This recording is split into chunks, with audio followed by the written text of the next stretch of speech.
আসসালামু আলাইকুম। একটা আমি নতুন রেসিপি নিয়ে এসেছি, একটা পিঠা। এখানে শুটকি পিঠা বলে, এখানে শুটকি পিঠা।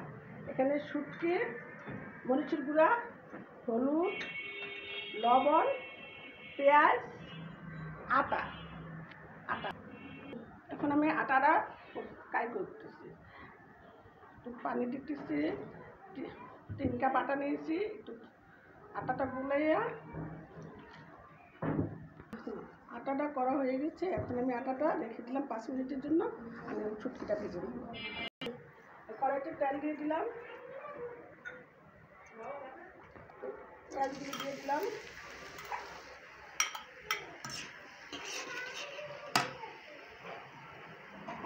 লবণ দিয়ে দিলাম, হ্যাঁ দিলাম, শুটকিটা দিয়ে দিলাম,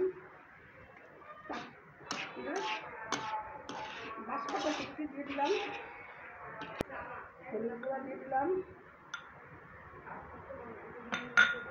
মরিচ দিয়ে দিলাম,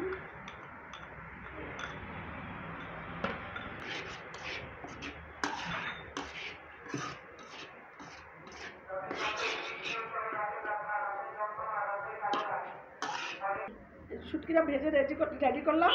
এখন আমি পিঠা চলে যাচ্ছি। এখানে আমি রুটিটা বেলে নিচ্ছি।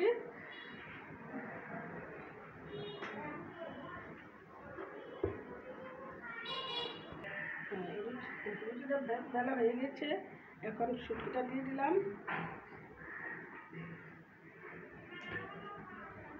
এভাবে এটাকে করবো, ভালো করে চাপ দিয়ে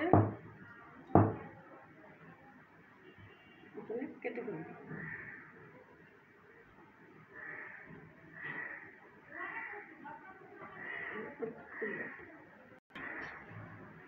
এইভাবে রুটিটা বিক্রি করে নেব।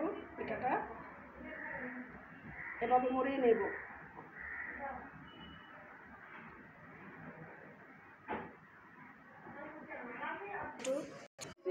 এখন এই তেলে ভেজে নেব, দুটো করে দেবো। পিঠা বানানো হয়ে গিয়েছে। এখন আমি পিঠা টেস্ট করবো। একটা পিঠা খেয়ে দেখি কেমন হলো। খুব ভালো হয়েছে। সবাই বাসায় একটু ট্রাই করে দেখবেন, আশা করি ভালো লাগবে।